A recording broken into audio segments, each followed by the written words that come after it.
David Garrow is a historian, has written extensively on the FBI in a number of different books.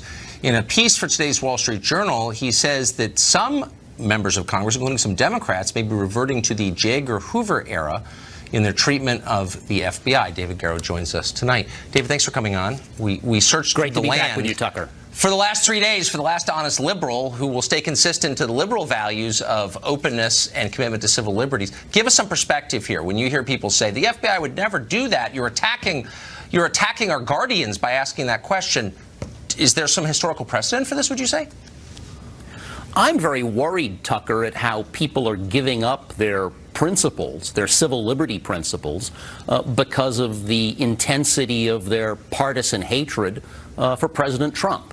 As you know, I'm a liberal Democrat. Yeah. But what we've got here is Democrats forgetting the history of the FBI and taking up these anti-civil liberty stances, defending the FBI, simply because of how intensely opposed they are to President Trump.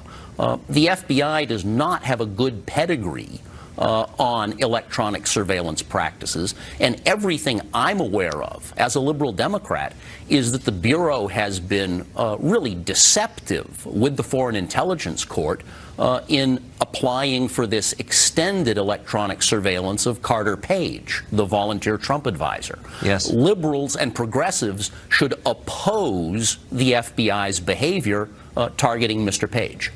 Just on civil liberties grounds, having nothing to do with the larger investigation or their like or dislike for Trump, but an American citizen is having his civil liberties violated, liberals should care, right?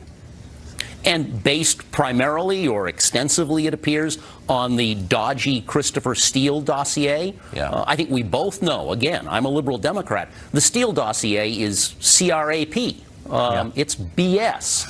It's just the word I was thinking If the FBI relied upon that in going to federal judges to surveil an American citizen, that's offensive to me as a progressive Democrat.